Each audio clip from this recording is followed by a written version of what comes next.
ایک فلمی اداکار تھا, پوری رات نا وہ ریہرسل کرتے رہے گانے, اس کی وہ گانا گانے کی نا, پوری رات وہی ہیروئن کے ساتھ پوری رات ان کی ایکٹنگ ہوتی رہی.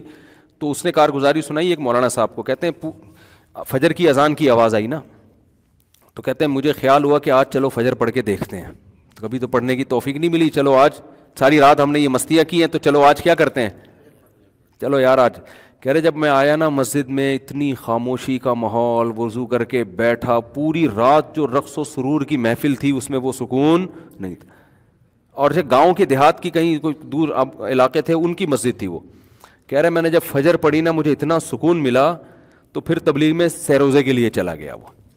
پھر سیروزے کے بعد چلے اور پھر ماشاءاللہ داڑھی رکھ لی اس نے, نمازی پرہیزگار بن گیا. پھر اس نے 2 طوائفوں کو توبہ کرائی. اس نے کیا کیا, اپنی ماضی کا قصہ سنایا کہ فلموں میں تو لگا ہوا تھا وہ, لیکن اس نے قصہ سنایا کہ 2 لڑکیاں میرے پاس ایکٹر بننے کے لیے آئیں. یعنی انہوں نے کہا ہوگا نا تمہارے فلم میں اسلام دعا ہے, تو کہہ رہے وہ دونوں لڑکیاں جب آئیں تو میں نے پوچھا, میں نے ان سے کہا کہ حالانکہ وہ خود فلموں میں کام کرتا تھا, کہہ رہے میں نے ان سے کہا کہ یہ لائن اچھی نہیں ہے, تم کیوں اس میں آنا چاہ رہی. انہوں نے کہا پیسوں کے مسائل ہیں, یہ ہے فلانا ہے ڈمکانا ہے.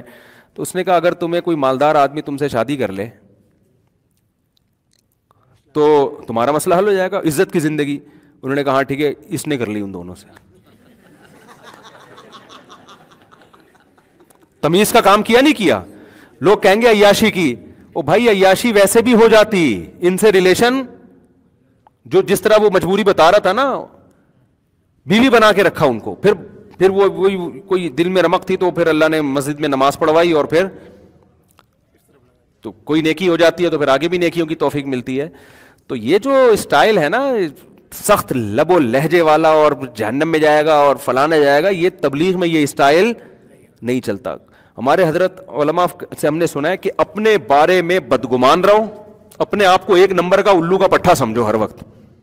صحیح ہے نا, کوئی خوبی پہ نظر نہ ہو, اپنی ساری خامیوں پہ. اپنے بارے میں یہ نہیں کہ میں چونکہ ایکچولی 5 ٹائم نماز بھی پڑھتا ہوں, ایکچولی میری داڑھی بھی ہے, ایکچولی میں تو اچھی اچھی باتیں بھی کرتا ہوں, مثلا اگر میں اپنے بارے میں سوچنا شروع کر دوں یا کوئی اور سوچنا شروع کر, بھائی اپنی خامیاں دیکھو. ہر آدمی میں کچھ ہوتی ہیں یار, آپ اپنی خامیاں دیکھو کہ یار میں یہ کیوں نہیں کر رہا, میں یہ کیوں نہیں کر رہا, میں نفلی روزے کیوں نہیں رکھ رہا. قرآن میں تو اللہ نے نیک لوگوں کی کتنی تعریفیں بیان کی ہیں, روزے بھی رکھتے ہیں, تہجد بھی پڑھتے ہیں, پوری رات.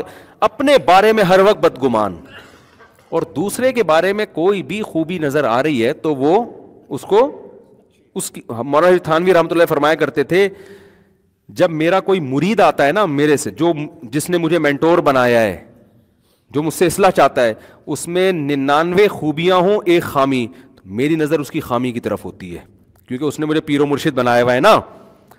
ابے جب پیشنٹ ڈاکٹر کے پاس آتا ہے تو ڈاکٹر اس کی بیماری کو دیکھتا ہے یا جو چیزیں ٹھیک ہیں اس کو دیکھتا ہے. پیشنٹ گیا ڈاکٹر کے پاس, ڈاکٹر نے کہا آپ کے گردے بھی ٹھیک ہیں, آپ کی آنکھ بھی ٹھیک ہے, آپ کا شوگر بھی ٹھیک ہے, آپ کا یہ بھی ٹھیک ہے, آپ کا وہ بھی ٹھیک ہے. وہ کہا ڈاکٹر صاحب مجھے یہ بتاؤ خراب کیا ہے. ایسے تو ٹھیک تو بہت ساری چیزیں ہیں. تو فرماتے تھے جب کوئی ایسا ہو تو میں اس کی خامی دیکھتا ہوں, اور جب کوئی وہ آئے جو عام مسلمان آئے گا نا تو اس میں 99 برائیاں ہوں 1 خوبی ہو, تو میں اس کی خوبی کو دیکھ رہا ہوتا ہوں, یار یہ کام اس میں خاندانی ہے, یہ کام اس میں زبردست ہے, یہ خوبی ہے, یہ اسلام کا حکم ہے. سمجھتے ہو تو کوئی بھی ہو تو آپ اس کی خوبیاں تلاش کرو, پھر ان خوبیوں کو انسان نمایاں کر کے بڑے بڑے لوگ پگھل جاتے ہیں بھائی, بڑے بڑے لوگ آ جاتے ہیں. تو مولانا لوگوں کا یا جو دین کی دعوت دینے والے لوگ ہیں ان کا جو اخلاق کا معیار ہے بہت اونچا ہونا چاہیے. میرا ہے نہیں, کہیں آپ سمجھیں یہ پتہ نہیں کتنے نیک ہیں, میرا بھی نہیں ہے اس معیار پہ, لیکن ہونا بہت اونچا چاہیے. میں تو صرف یہ بتا رہا ہوں کہ جب وہ اس طرح لحاظ کریں تو پھر یہ فتویٰ نہ لگایا کرو کہ یہ کیا ہو گئے ہیں, یہ لبرل ہو گئے مولانا صاحب.